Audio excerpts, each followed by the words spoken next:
കേരളത്തിലെ BJP വലിയ രീതിയിലുള്ള അഴിച്ചുപണികളിലൂടെയും മുന്നോട്ട് പോക്കുകളിലൂടെയും തദ്ദേശ നിയമസഭാ തെരഞ്ഞെടുപ്പുകളെ നേരിടാനുള്ള ഒരുക്കം നടത്തുകയാണോ? കേന്ദ്ര ആഭ്യന്തരമന്ത്രി അമിത്ഷാ കേരളത്തിലേക്ക് വന്നിട്ട് അടുത്ത നിയമസഭാ തെരഞ്ഞെടുപ്പിൽ NDA അധികാരത്തിൽ വരുമെന്ന് പറയുന്നു. തദ്ദേശ തെരഞ്ഞെടുപ്പിൽ 24% വോട്ടുകൾ നേടി വിജയിക്കുമെന്ന് പറയുന്നു. ഒരു ഭാഗത്ത് അത് നിലനിൽക്കെ BJPയുടെ സംസ്ഥാന ഭാരവാഹി പട്ടിക പുതുക്കുന്നു. ഇപ്പോഴിതാ C. സദാനന്ദൻ മാസ്റ്ററെ രാജ്യസഭയിലേക്ക് എത്തിക്കുന്ന രീതിയിലേക്ക് കാര്യങ്ങൾ മാറുകയും ചെയ്തിരിക്കുന്നു.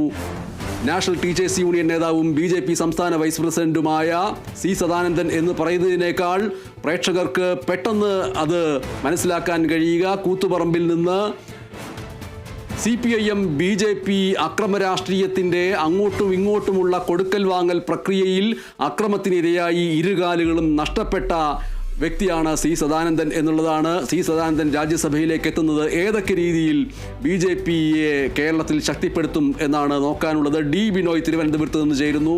D. ബിനോയ്, ഏറ്റവും പ്രധാനപ്പെട്ട ഒരു കാര്യം, C. സദാനന്ദനെ രാജ്യസഭയിലേക്ക് നിയുക്തനാക്കുന്ന ഈ നിമിഷം അതുമായി ബന്ധപ്പെട്ട ദൃശ്യങ്ങളിൽ സ്വാഭാവികമായിട്ടും അദ്ദേഹം വീൽ ചെയറിൽ ഇരുന്ന് വരുന്ന ദൃശ്യം മുമ്പിലേക്ക് വരുന്നു. ആ വീൽ ചെയറിൽ ഇരുന്ന് വരുന്നു. അദ്ദേഹത്തിൻ്റെ മുട്ടിന് താഴെയുള്ള ഭാഗമില്ല, അവിടേക്ക് കൃത്രിമക്കാൽ വെച്ചുകൊണ്ട് അദ്ദേഹം വരുന്ന രംഗം വരുന്നു. സ്വാഭാവികമായിട്ടും രാജ്യസഭയിലേക്ക് C. സദാനന്ദൻ മാസ്റ്റർ എത്തുമ്പോൾ, വീൽ ചെയറിലെത്തുമ്പോൾ അത് വലിയ ഒരു പ്രതീകമായിട്ട് ചർച്ചാ വിഷയമാകും. അക്രമ രാഷ്ട്രീയത്താൽ ഇരുകാലുകളും നഷ്ടപ്പെട്ട ഒരാൾ ഇതാ ഈ രാജ്യസഭയിലുണ്ട്. അതിന് അദ്ദേഹം പ്രതിദാനം ചെയ്യുന്നത് കേരള സംസ്ഥാനത്തെയാണ്. കേരള സംസ്ഥാനം എന്നാൽ ഇതാണ് എന്ന് പറഞ്ഞുകൊണ്ട് RSSന്, BJPക്ക്, സംഘപരിവാറിന് CPIMൽ നിന്ന് ഏൽക്കേണ്ടി വന്ന അക്രമങ്ങളുടെ മാത്രം കണക്കുകൾ നിരത്തിക്കൊണ്ട് ഏകപക്ഷീയമായിട്ട് അതിനെ പൊലിപ്പിക്കാൻ കഴിയും ഒരു ഭാഗത്ത്. ഞാൻ ചോദിക്കുന്നത് അത് മുന്നോട്ട് വയ്ക്കുന്ന പ്രതീകാത്മക പ്രതിനിധാനത്തെക്കുറിച്ചാണ്. D. ബിനോയ്. തീർച്ചയായും ഇത് RSSൻ്റെ ഒരു പ്രതീകമായിരുന്നു C. സദാനന്ദൻ മാസ്റ്റർ. അദ്ദേഹം 1994 കണ്ണൂരിലുണ്ടാകുന്ന ഒരു വലിയ CPM RSS ഏറ്റുമുട്ടൽ, BJP ഏറ്റുമുട്ടലിനെ തുടർന്ന് അദ്ദേഹത്തിൻ്റെ 2 കാലുകളും നഷ്ടമാകുന്നു. അതിനുശേഷം അദ്ദേഹം കണ്ണൂർ കേന്ദ്രീകരിച്ച് തന്നെ അദ്ദേഹം വലിയ തരത്തിൽ സംഘടനാ പ്രവർത്തനവുമായി മുന്നോട്ട് പോയിരുന്നു. ഒപ്പം മാധ്യമ പ്രവർത്തനം ഉണ്ടായിരുന്നു, അധ്യാപകനായിരുന്നു. ഇതൊക്കെ ഈ കാലുകൾ നഷ്ടപ്പെട്ടിട്ടും ഇതിനൊന്നും അല്പം പോലും പിറകോട്ട് പോകാതെ വളരെ സൂക്ഷ്മതയോടുകൂടി കൃത്യമായി ജനകീയ സ്വഭാവത്തോടുകൂടി പ്രവർത്തിച്ച RSSൻ്റെ ഒരു ജനകീയ മുഖം എന്ന് വേണമെങ്കിൽ സദാനന്ദ മാസ്റ്ററെ കുറിച്ച് പറയാം. അദ്ദേഹം ഈ 2016 2021 കൂത്തുപറമ്പിൽ നിന്നും BJP സ്ഥാനാർത്ഥിയെ മത്സരിക്കുക തന്നെ ചെയ്തെന്ന് പറയുമ്പോൾ അദ്ദേഹത്തിൻ്റെ ആത്മധൈര്യം ഒന്ന് തന്നെയാണ്. ഇതിൽ നമ്മൾ മനസ്സിലാക്കേണ്ടത് കേരള രാഷ്ട്രീയത്തിൽ BJP അല്ലെങ്കിൽ മുന്നോട്ട് വയ്ക്കുന്ന ചില കാഴ്ചപ്പാടുകൾ, അതിലൊന്ന് പലപ്പോഴും സംഘടനയ്ക്കകത്ത് തന്നെ ഒരു വലിയ തരത്തിൽ ചർച്ചയായി ഉയർന്നു വന്നിട്ടുണ്ട്. കണ്ണൂർ കാസർഗോഡ് കേന്ദ്രീകരിച്ച് സംഘടനയെ വളർത്തുന്നതിന് വേണ്ടി വലിയ തരത്തിൽ അക്രമത്തിന് ഇരയായ നിരവധി പേർ, ഒപ്പം രക്തസാക്ഷി കുടുംബങ്ങളൊക്കെ ഉണ്ട്. അവരെ പലപ്പോഴും പാർട്ടി നേതൃത്വം തള്ളിപ്പറയുന്നൊരു നിലപാടുണ്ടായിട്ടുണ്ടെന്നൊക്കെ ചർച്ചയുണ്ടായിരുന്നു. മാത്രവുമല്ല, ഇക്കഴിഞ്ഞ ഭാരവാഹി പട്ടിക പുറത്തിറങ്ങിയപ്പോഴേക്കും കാര്യമായ ഒരു നേതൃപരിഗണന ഉണ്ടായില്ല എന്നൊരു വിയോജിപ്പും ചില നേതാക്കന്മാരുടെ ഭാഗത്തുനിന്നുണ്ടായിരുന്നു. കാരണം PP മുകുന്ദൻ ഉൾപ്പെടെ ഉള്ളവർ നമ്മുടെ വടക്കൻ മേഖലയെ പ്രതിദാനം ചെയ്ത് RSSലൂടെ BJPയിലെത്തിയവരാണ്. അത്തരത്തിൽ തുടങ്ങിയ നിരവധിയായ നേതാക്കന്മാരുണ്ടായിരുന്നു. അത്തരം നേതാക്കന്മാർക്ക് കാര്യമായ ഒരു പരിഗണന അവർക്ക് ഈ ജനകീയ സഭകളിലേക്ക്, പ്രത്യേകിച്ചും രാജ്യസഭയിലേക്കും മറ്റൊന്നും ലഭിക്കുന്നില്ല എന്നുള്ളൊരു പരാതി ഉണ്ടായിരുന്നു.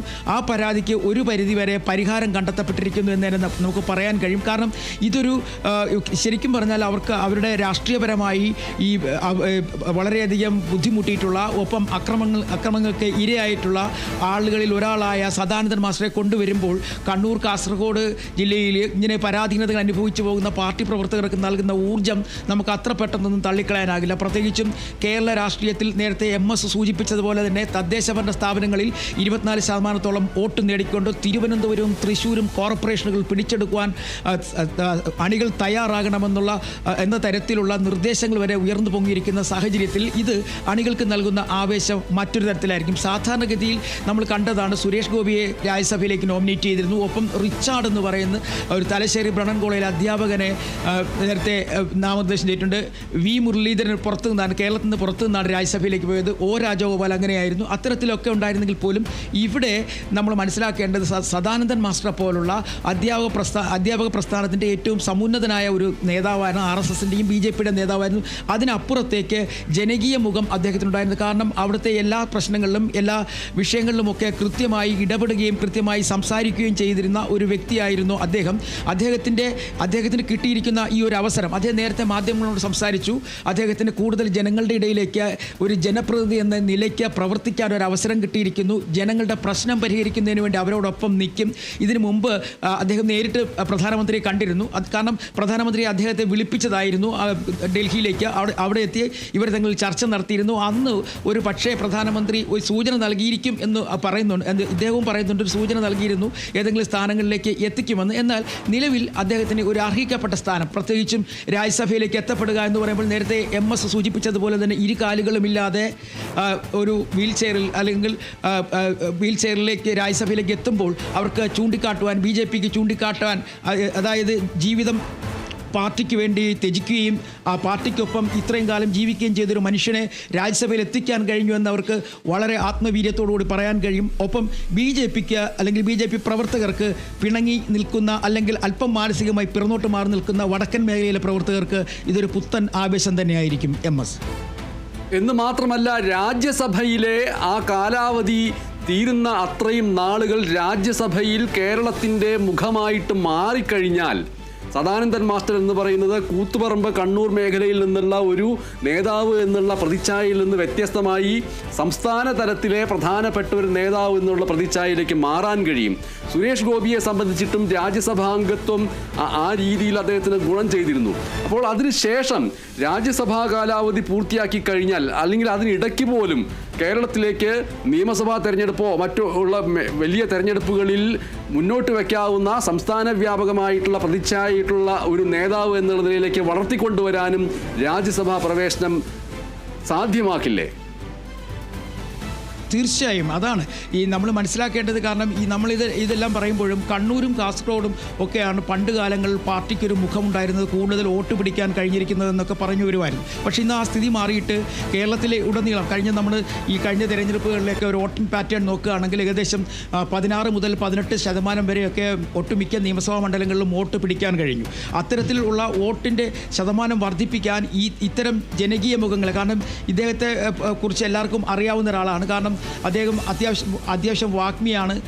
സമരമുഖങ്ങളിൽ ഒരു വലിയ കത്തിപ്പടരുന്ന ആളല്ലായിരുന്നെങ്കിൽ പോലും അവരുടെ സംഘടനാ പ്രവർത്തനവുമായി ബന്ധപ്പെട്ട് BJPയുടെ ക്ലാസ്സുകളിലൊക്കെ തന്നെ കൃത്യമായി എന്ത് അജണ്ടയാണോ BJP നടപ്പിലാക്കാൻ ഉദ്ദേശിക്കുന്നത് അതിനെക്കുറിച്ച് കൃത്യമായി സംസാരിക്കാൻ കഴിയുള്ള ഒരു മനുഷ്യനായിരുന്നു സദാനന്ദൻ മാസ്റ്റർ.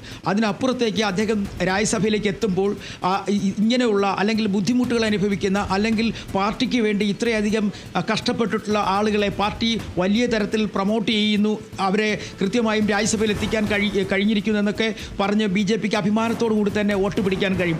അപ്പുറം മറ്റൊരു കാര്യം കൂടി നമ്മൾ മനസ്സിലാക്കേണ്ടത് ഈ 1-2 കാര്യം. ഒന്ന്, സുരേഷ് ഗോപിക്ക് അദ്ദേഹം ഒരു സിനിമാ നടൻ എന്നതിനപ്പുറത്തേക്ക് നരേന്ദ്രമോദിയെ നേരിട്ട് കണ്ടു എന്നൊരു സാഹചര്യം കൂടി കണക്കിലെടുത്തുകൊണ്ടാണ് അദ്ദേഹം രാജ്യസഭയിലേക്ക് വന്നത്. അദ്ദേഹം RSSൻ്റെ പ്രവർത്തകനോ ഒന്നുമല്ലായിരുന്നു. പക്ഷേ അവിടെയും വിയോജിപ്പൊക്കെ ഉണ്ടായിരുന്നു. ഇത്തരത്തിൽ സിനിമാ നടന്മാരെ രാജ്യസഭയിലേക്ക് കൊണ്ടുവരുന്നത് എന്തിനെ എന്നുള്ള ഒരു വിയോജിപ്പൊക്കെ ആദ്യഘട്ടങ്ങളിൽ BJPക്ക് ഉണ്ടായിരുന്നു. പക്ഷേ അദ്ദേഹത്തിൻ്റെ ആ കർമ്മമണ്ഡലത്തിൽ കൃത്യമായി ആ രാജ്യസഭാ അംഗത്വം വിനിയോഗിച്ചതുകൊണ്ടാണ് അദ്ദേഹത്തിന് തൃശ്ശൂരിൽ ഇത്രയധികം ഒരു മേൽക്കൈ നേടാനും വിജയിക്കാനും കഴിഞ്ഞത്. തീർച്ചയായിട്ടും സദാനന്ദൻ മാസ്റ്റർക്കും ഇത് കഴിയും എന്നുള്ള വിശ്വാസം, ഉറപ്പ് RSSനും BJPക്കുമുണ്ട്. അദ്ദേഹം കൃത്യമായും RSSൻ്റെ നീക്കത്തിലൂടെ തന്നെയാണ് സദാനന്ദൻ മാസ്റ്റർ ഇപ്പോൾ രാജ്യസഭയിലേക്ക് പോകുന്നതെന്ന് നമുക്ക് പറയാൻ കഴിയും.